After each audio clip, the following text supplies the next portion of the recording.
Hello, my name's Justin LeClue, and I'm here today with Will Sloan. And you're listening to the Important Cinema Club. Finally, back in our own digs. And we're going to be talking about everyone's favorite, Otto Preminger. SKIDOO, SKIDOO. Now, this is a director that I don't think I had ever dived into his work. I knew of him. I had seen his classic film, Anatomy of a Murder, starring Jim S. Stewart. I don't know why I put him Jim S. Stewart?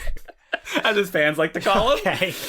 And he always kind of fascinated me, though, because he was around for a long time, and the fact that he went completely independent from the studios in the mid-50s always fascinated me. So, thanks to this podcast, I could finally watch a bunch of his movies, and I found myself a little bit conflicted with his work, in the sense that we talked last time of, is he an auteur? And I remember that in Cecil B. Demented, the classic John Waters film, Stephen Dorff has a bunch of directors' names tattooed on his arm, including Otto Preminger as like an auteur. Yeah. And I recall reading a review where someone was like, Otto Preminger's not a fucking auteur. He is the head of studio hack journeyman. Okay, but he was also claimed by the Cahiers du Cinema crowd as an auteur. In an article by Jacques Rivette. But what's interesting about that article is that he can't pinpoint thematic concerns that Preminger has. What he keeps saying is like, oh, I like the way that he moves people like a puzzle in a physical space. Yeah. So he was always a bit of an anomaly in that sense. Yeah, and Chris Fujiwara recently wrote a biography of him that takes great pains to talk about how Preminger's perspective on the world, you know, the world and its double, and what is real and what isn't, and it's interrogating that. And like, I don't know, it's a good book, but I find some of it unconvincing, frankly. It's definitely some stretching to fit Otto into this one box. I'm not a massive fan of Otto Preminger, although he's made several movies that I think are great. But I've always been fascinated by him for a few reasons. One is that he was considered an auteur by the Cahiers crowd, and I could never quite figure out why. Another is he's a director who is as known for his personality and his showmanship and his kind of off-screen persona. Yeah, it goes Erich von Stroheim, who was kind of a tyrant on set, and then right under him, Otto Preminger. Yeah, and Preminger had a visibility showing up on talk shows that was comparable to someone like Alfred Hitchcock. And Otto Preminger, also famous for playing Mr. Freeze on the Adam West Batman show. And most people also know him in cinephile circles as the guy that discovered Jean Seberg, the star of Jean-Luc Godard's Breathless, and also treated her like fucking garbage. Yeah, that's another thing that's fascinating about him, the fact that he was such a tyrant on set. And the last thing that I'm fascinated by about him is he's, in my head, the perfect example of the director who used to be good and then the last 10 or 15 years of his career are bad. Like, really bad. And what happened? You know, he's the quintessential guy who got really out of touch in his old age. So Otto Preminger was born in Poland. Like to tell people he was from Vienna, because that was kind of a theme in his life, that he liked hanging out with the rich, or the upper class if you want. He had a very privileged upbringing. He was very well read from a young age. When he was 17, I think he started a career as an actor, and even acted in Max Reinhardt's famous theater company for a brief period. And he became a very famous director of theatrical productions. And that led him to Hollywood, where, like anybody who is a big star in their native country, when they come down to America, they're forced to make little noir pictures, which is how he started. And he was famous for delivering things on time and on budget. But it was in 1944 that his career really starts. And Preminger, I don't think even much liked to talk about the movies he made before 1944. Yeah, he had a big feud with Daryl Zanuck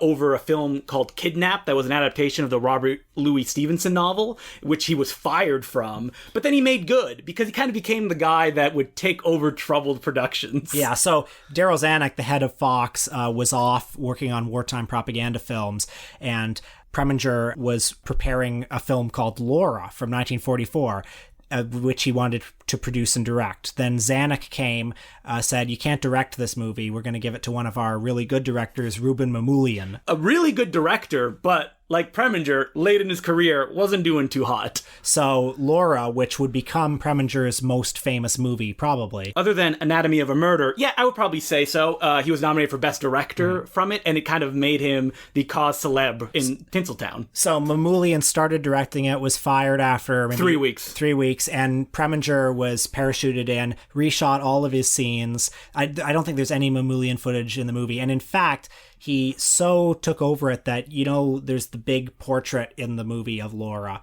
which Mamoulian's wife originally painted. He had that portrait taken down, and he had a photo of the actress Jean Tierney shot blown up and had somebody paint over it so that there would be like no trace of Ruben Mamoulian in the movie.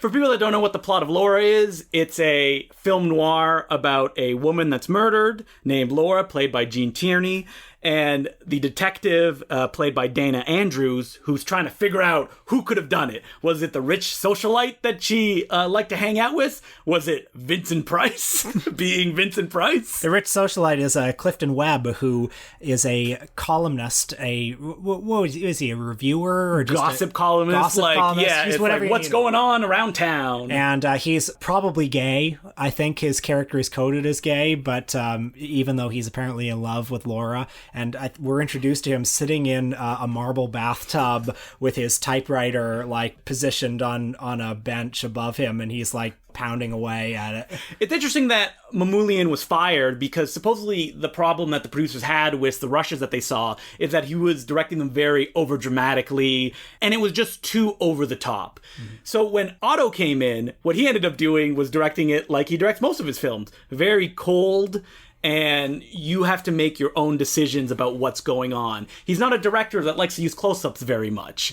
Vincent Price, in an interview, commented that in Ruben Mamoulian's version, you didn't get the sense that everybody was deeply evil, mm-hmm. which you do get. Like, nobody is to be trusted, and everybody has this kind of like sinister edge that's a little bit hard to pin down. Yeah, like it's difficult to figure out like who is the straight-up bad guy in the movie. And even the detective wants to fuck the portrait of the dead girl. Yeah. Like, he falls in love with the dead girl, and even Laura is kind of a bit of a cipher, frankly. It's hard to get a sense of who she is. Like, is she the innocent girl that we hear in one story, or is she more kind of manipulative? And the movie never even actually underlines which one is the truth. Like, the audience will probably come out with whatever picture that they can make up themselves. I think one of the things I like about Preminger when he's at his best is that his films feel very adult. Mm-hmm. And they're not only is he very interested in, in his later movies like Anatomy of a Murder, he's very interested in process, and, a later movie like Advise and Consent, which is all about the wheelings and dealings of the Senate trying to confirm a Secretary of State candidate. He's interested in like backroom dealings and conniving and negotiation, and Anatomy of a Murder is a very unsentimental depiction of the criminal justice system. There's a finality to Anatomy of a Murder, like the case ends, but the viewer is still left like, wait, I spent 2.5 hours and the bad guy got off. Yeah, like, is this right? What is supposed to go on? And I think that's something that's really powerful about Otto Preminger's work, is that while he was someone that in all of his films loved to break taboos, like he did stuff in his films that you never saw before, whether it be coded gay characters or even just straight up gay characters. Advise Consent has a character who's being blackmailed because during the war he had a gay affair with another soldier, but now he's a family man, and the movie doesn't even it was actually the first movie to depict a gay bar. And I'm really impressed by the fact that Otto Preminger would do these things, but at the same time, if you read him talk, he did these things because he wasn't allowed to. Yeah. In the sense that, like, he knew it would generate press. He loved to fight censors, to the point that his heroin addiction film that starred Frank Sinatra, The Man with the Golden Arm, actually went out into theaters without the production code seal of approval. Well, that's one of the things that makes Preminger interesting, because he was, an intelligent man. He was a liberal man.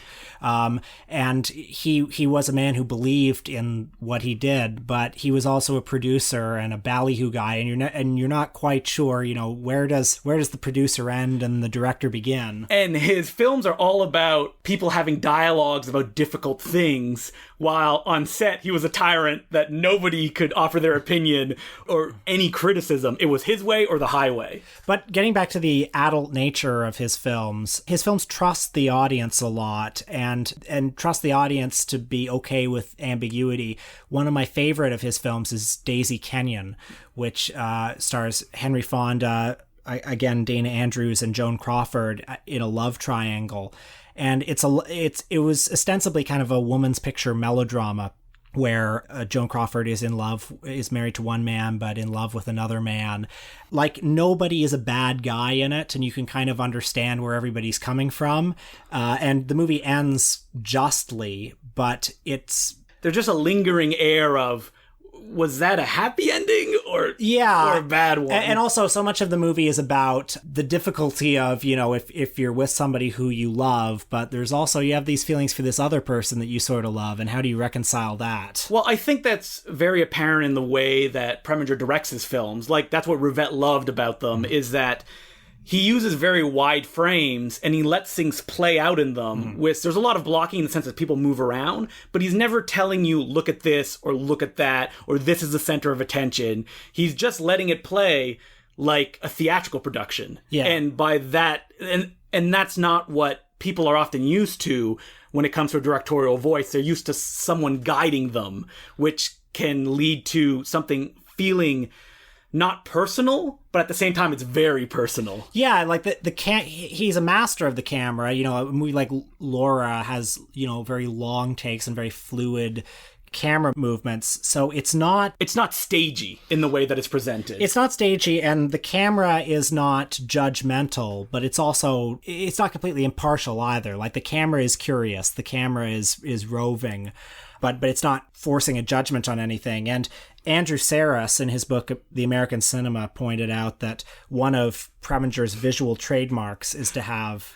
take a shot, because we mentioned Andrew Sarris in The American Cinema. He's on the Mount Rushmore of this podcast, for sure. But he points out that one of Preminger's trademark shots is a two-shot with one person on the left of the frame and one person on the right. And as Sarris writes, I think very well, the conflict is not between right and wrong, but between the right-wrong on one side and the right-wrong on the other. It's not just about having a dialogue and coming to an agreement. It's that all these people are bad, but you as a viewer have to decide what shade of bad are you going to agree with. Yeah. Because life is difficult and you have to make tough choices. So he is an auteur. What do you want? We've talked ourselves into it. But Pauline Kael will disagree. She was not a fan of Otto Preminger. I guess if you want to, really analyze his visual style, you can find a consistency there. But in terms of the topics he tackled, he did a Francois Sagan book as Bonjour Tristesse. He was like the king of the popular paperbacks that he would bring to the big screen in blockbuster form. Yeah, especially when he was as an independent producer in kind of his prestige period. Which is the roughest period of his career. As Rivette mentioned, most auteurs, start with their theme and they have their key preoccupations and they work from there. But Rivette says that Preminger first believes in mise en scène. How things are presented, and then the themes can come out of that, whatever his preoccupations may be at this particular moment. So, after we've lauded Preminger for about 15 minutes, it's time to talk about SKIDOO, a famous film before it recently got a Blu-ray release by Olive Films as the picture that Otto Preminger made to be cool. Basically his hello, fellow children. Yeah, and it was a movie that I think it was maybe the Preminger estate who wouldn't let it be shown. It never showed at any of his retrospectives. And I saw it for the first time 10 years ago on a bootleg DVD that I rented that came from a source that was taped off TV. Well, it was one of those famous lost films. It's never going to get released. Yeah. And I think there's value in that. While you can go to YouTube and it's on there now. Yeah. Just search Otto Preminger's SKIDOO. But you should buy the Olive Blu-ray disc or rent it from your local video store. That's how I watched it this time, and it was like a breath of fucking fresh air. It looked beautiful. My God. I hadn't seen it in widescreen before. So it was actually one that I avoided because every review said that it was a giant piece of shit. And it is, but I have to say I really found myself kind of enjoying it this time and feeling affectionate towards it. I don't think you did, though. So this is the film that Otto Preminger made in a bid to make himself relevant, tackling things that were on the cusp of popular culture. Hippies, the use of LSD, the prison complex, I guess. Yeah, this movie came out in 1968, and to prepare for it, Preminger actually dropped acid under the supervision of Timothy Leary. Acid King himself. Yeah.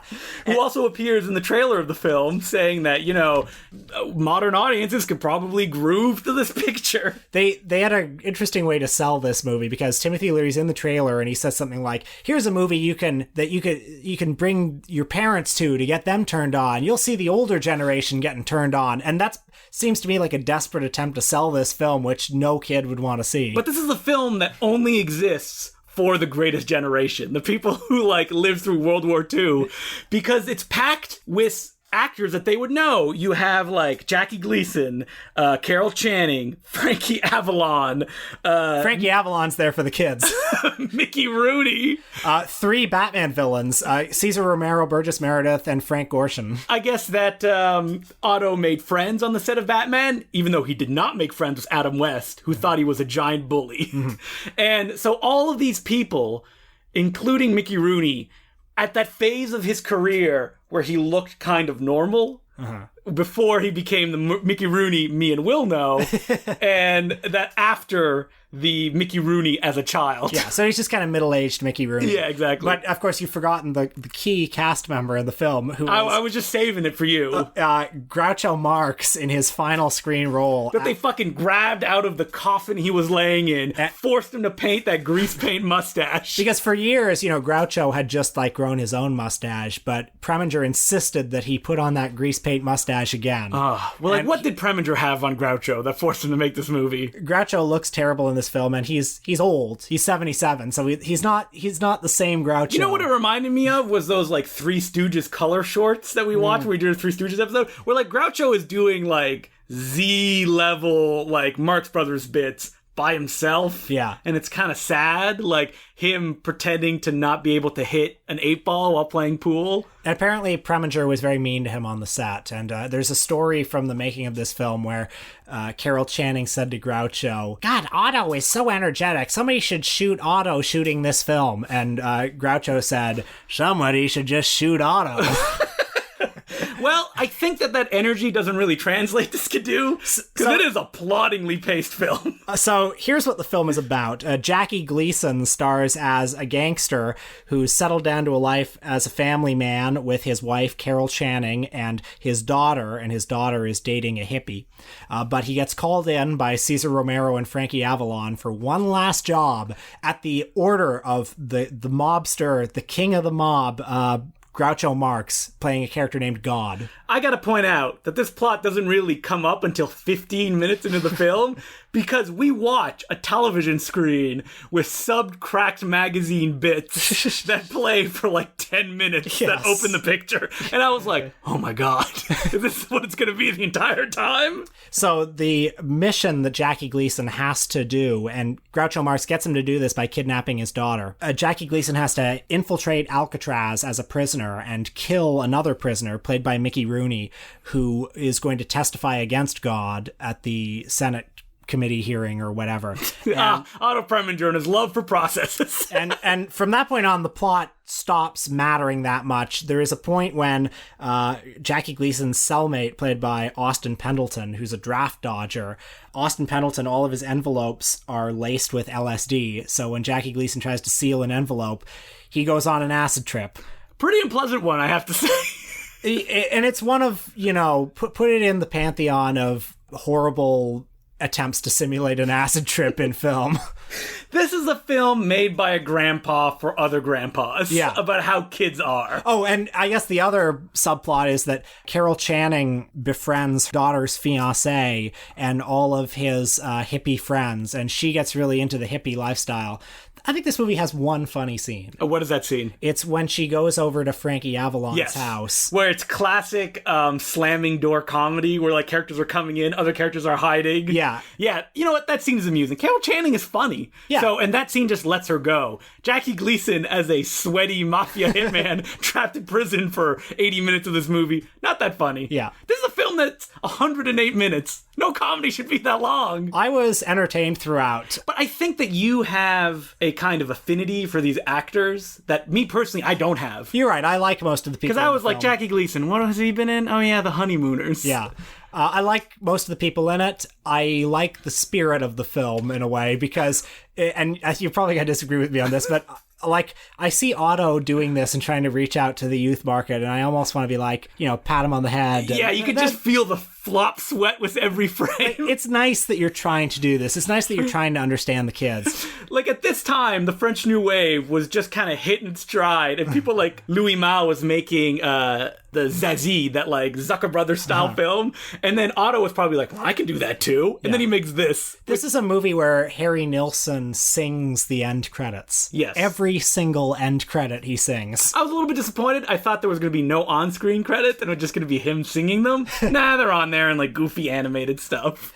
Did you ever hear the story about Bob Dylan in connection with this movie? No. So Otto Preminger tried to get Bob Dylan to write a song for the film, and he screened a rough cut for Dylan, and at his house, at Preminger's house, and Dylan left without saying anything, and then he called Preminger and said, hey, can I watch the movie again, but I have to watch it alone with my wife in your house? And Preminger said, okay, sure. And they ran it and never heard from Dylan again. And it turns out that Dylan just liked the way Preminger's house looked and wanted to bring his wife so they could look at it and see some, like, get some tips for decorating. That's amazing. Because, I mean, if you're interested in all these actors or even the premise, I would say see the movie because it is an object. It's not a funny one. You know, I can understand somebody feeling affinity for it, like you do, the same way that I have affinity for Steven Spielberg's 1941. Sure. Not a funny movie by any stretch of the imagination, but the attempt that's on screen, like you said, pat on the back, or pat on the head to be specific. But this must have been so disappointing for Otto because he had this 10-year period in the 50s and early 60s of just like one controversial subject after another. I watched Man with the Golden Arm this week, and I thought it was pretty good, but I kind of had to put myself in the headspace of being in the 50s because this would have been the first movie to really tackle heroin addiction and to, like, you see Frank Sinatra shooting up, you see him going through withdrawal. It's very frank, and this sort of stuff has become very familiar since then. Yeah, well, it's become a cliche. Like, this is the kind of melodrama people lean against for an easy, like, oh, I want you to get invested. When, like you said, no one had ever seen this before. Like, they wouldn't even give it a rating or pass it so it could play in theaters. And he also went up against the Catholic Legion of Decency a lot, which used to be very powerful at the time. Enemy of the Important Cinema Club. Yeah.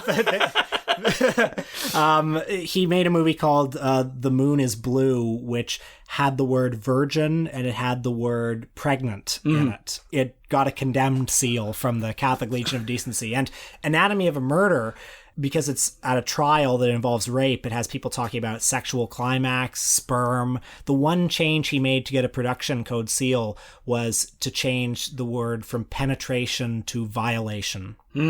So, Otto, you should have stuck to your guns. I know, compromised. Like you said, because he was independent, he could tackle all these things. But at a certain point, you just get old and you just don't know, like, what's important anymore. Yeah, so then there are movies like, you know, later movies like Hurry Sundown. Famous for having Michael Caine with a southern accent, which, just picture it in your head, that's what it sounds like. Yeah, this was Otto's big attempt to deal with race relations. And the other thing that it's famous for is there's a scene where Jane Fonda plays a saxophone for Michael Caine, and she's like on her knees playing the saxophone, and he's sitting in a chair in front of her, and it's supposed to look like a blowjob. Like, it's supposed to be suggestive. But, like, he still has a filmography filled with movies that we didn't even get a chance to mention, like Carmen Jones, which was like an all-black musical that came out in 1954. Bonjour Tristesse is a beautiful film. Even late in his career, right before Hurry Sundown, he made Bunny Lake is Missing, which is considered a classic film noir. So he still had it in him, but it was just that those last few movies in his career were woof. Man, I saw Such Good Friends, which was a movie he made in the 70s, kind of supposed to be kind of like a sophisticated, upscale New York Upper East Side comedy. In fact, it's written by Elaine May. I thought it was just boring as hell. Yeah, you can see in those last films, which you talked about and made fun of yourself for saying, the distillation of an artist's work and, like, what happens when it just doesn't click, but he's still doing what he's always done. Man, I saw his last movie, The Human Factor, at the Cinematheque in Paris. And it was a bad movie, but it's one of the best movie-going experiences I've ever had because I got to be there in the Cinematheque watching this late period Otto Preminger movie and being like, boy, I really feel like I'm Jacques Rivette right now, you know? You were talking too fast. I couldn't make fun of you when you said Cinematheque of Paris. But that's what Cinematheques are for, to see these shitty movies that never get shown by famous filmmakers or just kind of C-listers. Yeah. That's what we need to bring back in Toronto, is we need to see like full retrospective of filmmakers that you'd go, what? I don't want to watch that film on the big screen. Why would I see that? Yeah. And make it $5 so me and Will will go. Oh, I have one last thing about Otto Preminger. So, obviously a famous bad man. I'm sure you've heard the story about him making Saint Joan, his Joan of Arc movie. Yeah, so he cast Jean Seberg, like we mentioned earlier in the podcast, and he plucked her from obscurity. They did a big contest where they wanted to get a young unknown to play Joan of Arc, so it would have more of an impact, in his words. And what he ended up doing was controlling her life, calling her a piece of garbage on set, and just making her feel like shit to get, I guess, the performance that he wanted out of her. Which, I haven't seen the movie, but is not regarded as a good performance. No. And famously, when he shot the scene of her being burned at the stake, he actually tied her to a stake and lit the Kindle. Yeah, he lit the Kindle, and there's a shot where like some flame like almost flies into her face and she looks horrified. Well, it did. It actually burned her. Yeah, and so that, if you see the movie, like, you're actually watching somebody fearing for her life. And when she complained about it afterwards, Otto went, yeah, but you can see it up on screen. Yeah. He is a bad man. So that's bad. The listeners can write us letters. Yes, they can. Ask us questions, comments, disagree with what we said, agree with what we said. Me and Will love that. Yeah. You can send us letters at importantcinemaclubpodcast@gmail.com. And this week, we gave a little bit of a prelude to Shocktober with our Patreon episode, because we talked about Orgy of the Dead. What is this movie, Will? It's written by Ed Wood, and it's probably the most famous film that Ed Wood was involved in the soft and hardcore pornographic era of his career. And you're definitely going to want to listen to this episode, especially if you enjoyed our last Ed Wood podcast and went, I wish they'd talk about the pornographic novels that he wrote, because it's in there. $5 a month. On our Patreon, search Important Cinema Club, Patreon, and you'll get 4 exclusive episodes about real deep dives, like personal things from me and Will. Yeah. Like Orgy of the Dead, which is very close to you. Yeah, we're letting our freak flag fly a little more on the Patreon. So, like I mentioned, it's Shocktober. Not yet. It's going to be Shocktober. I know, I'm so excited. It already feels like Shocktober. Oh!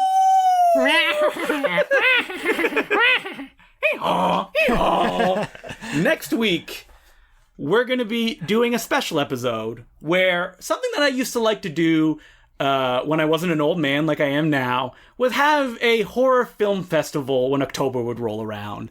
And what me and my friends would do would be watch 24 hours of horror movies. So, I'm going to pick 6 movies that I would program in a 24-hour film marathon. Will's going to pick 6 as well. Mm-hmm. Can you give us a little bit of a hint of what you're going to go towards, Will? The guiding theme for me is going to be at night when you're falling asleep. Like, I want my lineup to be, I'm the kind of guy who falls asleep after midnight. You don't do marathons. Just instantly. So I want a horror film festival where you're going to be kind of like coming in and out of consciousness, and one that will fuck your brain up. Yes. Yeah. You know what? I think that's probably the angle that I'm going to go as well, because people that know me may be like, well, he's going to program all the craziest films, won't he? Having done a bunch of 24-hour film festivals, all the craziest films do not work when you watch them all back to back. It's exhausting. People don't want to watch them. In fact, I'm showing Justin right now the 5 that I've already curated. Oh, wow. Some of those I don't even know. Yeah. So you're going to have to listen to figure out what those are. Yeah. Until then, my name is Justin Niclou. I'm Will Sloan. Thanks for listening. I saw Mother yesterday, the latest from Darren Aronofsky, which has been a very divisive film. A lot of love-its, a lot of hate-its. I don't know if I loved it, but I did like it. Do you like Darren Aronofsky's work previous to this? I'm mixed on it. Yeah, he's a filmmaker who is very obvious. Like, yes. He's in your face with stuff like Requiem for a Dream, or even something like Noah, which is kind of subversive in its own way, in the sense that it's telling a Bible story and painting it across the canvas of like a fantasy post-apocalyptic genre blockbuster, but it's still like in your face. There's not much subtlety there. Yeah, and like in Mother, when I figured out what the metaphor was, I felt like I got it. Yeah. But having said that, I enjoyed Mother as a visceral experience. It's a very well-made film. I think that Aronofsky is at that weird kind of balance in the sense that he is an art house director, but he's making like really in-your-face movies whose messages could be written in the tagline of it. Yeah. Which I think people are like, I don't like that. Like, but he makes roller coasters. Like, that's what he does. And I didn't get a chance to see Mother. People that hated it. It definitely has a few things in the last 10 minutes where, like, you know, that my eyes opened a little wider and I thought, oh, this is where the F Cinema score came from. But like, I find myself grading, and I did like this movie, I recommend it, but I also find myself grading movies a little on a curve these days, because I look at a movie like Mother, which is very well made and very ambitious, and in a way that I think is very honorable, and I want to give it points just for that, just for ambition. Yeah, like, as I've grown older, we've talked about this a little bit before, but when you're a teenager, your whole opinion is the most important thing, and it's definitive and cast in stone. And oftentimes it's defined by what you dislike. Because you're like, oh, you guys like that movie? That fucking sucks. I'm more sophisticated than this movie that was made by adults. Exactly, yeah. I can see what they can't see. Yeah. But that grading on a curve also allows me to enjoy movies that if I'd seen them back then, I was probably dismissed instantly. For example, when I was coming up as like a gore hound, horror-loving cinephile, everything had to be in some shape or form dead alive. And if it wasn't that, like, it was a disappointment to me. So were you not into the kind of J-horror stuff that was... Oh, I wasn't into that at all. Yeah. Like, that wasn't really my thing. I needed cinema that was, like, blasted me in the face and, like, entertained me. Even stuff like Frank Henenlotter's Brain Damage, which is amazing. I was like, well, it's not as gory as I thought it was going to be. You know what's funny? In the last year, I watched Trainspotting for the first time. And it was fine, but I knew that, like... As I was in that very opening scene, you know, the choose life scene, I thought, man, I can imagine myself in the basement of my parents' house, age 17, watching this and being blown away by it. And I think that if I had kept that kind of, like, hardened view of movies, my life would be incredibly miserable right now. So you can see that as a positive or a negative. You'd be alone, unemployed. Yeah. Being like, well, my opinion is correct and everybody else is wrong. I will never do a podcast with that guy over there. His Twitter. I don't like it. I think his opinions are probably terrible as well. But no, instead, I get to know Will, see the soft inside that he has outside of that spiky exterior. And it allows me to enjoy films like Vampire Clay, which we recently saw at the Toronto National Film Festival, which is a very small film, but is very energetic in what it wants to try to do. And I think that's important when you see films like that. Vampire Clay, which some of our listeners probably haven't heard of, but it's a B Japanese movie that played on the last night of the Toronto Film Festival, which we will never speak of again. The festival, I mean, in this context. I know you're tired of hearing about it, but sorry, we live in Toronto. It was everywhere. It's the only movies we could see at that time. Yeah, and Vampire Clay, I think a lot of people didn't like it, and I thought a lot of people were a little bit unfair to it. Yeah, I found it quite charming for what it was. I think you wrote a review for it that basically summarized it perfectly, which is it did exactly what was on the tin. Like, it's called Vampire Clay. Is there some goofy clay that does crazy shit? Yes. And is there violence? Some that, I have to admit, I had never seen gags like that in movies before. There's one involving a mathematical instrument and what it does to someone that I was like, whoa, that's a simple makeup design. But it's nice to see something new. But the key thing about it is, you know, fun makeup, fun practical effects. But I saw a lot of people writing, oh, we've seen this before. Like it does nothing new. Which, like, begs the question of, like, what do you need from your cinema for it to have value? Because does it need to be telling this new stories every time, finding different perspectives on how to tell them, or just doing it right? Well, I think Vampire Clay just seems bad if you paid $35 for a ticket, as opposed to me, who got a ticket for free. Yes, exactly. I mean, there's we've talked about this before as well, that, like, $35 to see most of these films is a lot of money. Yeah. Based upon what we experience on a day-to-day when it comes to movie going, in the sense that even $15 when you go to the cinema, you're like, this is too expensive to see, I don't know what film. Any piece of garbage. Some superhero movie or something like that. Superhero movies. Well, did you see in the news recently that DC Films have announced that they're going to be making a Joker movie that was going to be produced by Martin Scorsese and star in some way Leonardo DiCaprio? Really? Was DiCaprio confirmed for that? Well, that's what the announcement said, and it was picked up everywhere, which makes me wonder, like, that sounds like a parody post. Well, I know that Todd Phillips is directing it, right? but Scorsese is producing it. How is that like the... Scorsese, needs money. But like Todd Phillips, like, is he just like a really good talker in the room? Like, what has he made that would indicate that he can make this kind of film? I don't know, but Warner Brothers clearly has kind of a stable of directors. Yeah. They have Zack Snyder, Todd Phillips, Ben Affleck, Clint Eastwood. Like, get Clint Eastwood to make a Joker movie. That would be great. Like, they're definitely a studio that has like a loyal stable of filmmakers. Yeah, so they go to Todd Phillips, I guess, to be like, all right, we're making this Joker movie, and it's going to be real and dark. Yeah. And then the next day they announced, we're also making another Joker movie. Yeah. But it's not going to be related to that one. I've defended, like, Marvel superhero movies on this podcast before, but, like, I am so baffled by decisions like this. I'm just so great to finally see the Joker's story told. It will be interesting to get some new insight into the clown prince of crime. If Martin Scorsese is producing, do you think they could get Jack Nicholson back? Oh, wouldn't that be great? Like, what if he played, like, the Joker? Just old, fat. How much would you pay to see that movie? $35 at the Toronto National Film Festival? Oh, easily. Opening night film? Easily. Like, did you enjoy him in, what was it, one of the last films that he made? The Departed? The Departed, yeah. No, I think he's pretty bad in The Departed, frankly. But he's just doing his Jack Nicholson thing, right? Yeah, I guess. I think he's great in Batman, and what I think's really funny is we've heard so much about like Heath Ledger or the other guy, Jared Leto, and all the method shit they did and how they were like sleep deprived or they sent dead rats to their co-stars or something to get in character. And, Nicholson was just like up all night partying, like fucking hungover, waltzes onto the set, puts a little makeup on, fucking knocks it out of the park. Well, Nicholson is just Nicholson. Yeah. Like there's nothing else there. He's a character actor who got really big roles, which is amazing. Yeah. And he's also one of those stars that has just kind of been, like, forgotten. Like, nobody said, let's cast Jack Nicholson in this. Well, that's because he's basically retired. He's going to do the Tony Erdmann remake. Is that still going to be made? Like, I think so.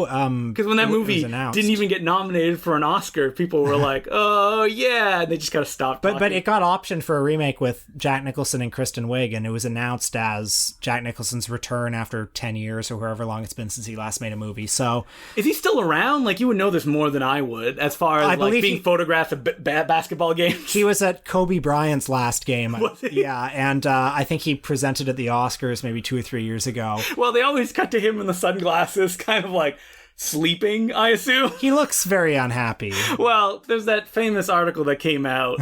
What rag was it from? I can't remember. remember. Daily Mail or something like that. It definitely went viral, where it was like him saying, "I'm looking for one last romance." Because I will probably die alone. Yeah. Which, me and Will, we can relate to that, right?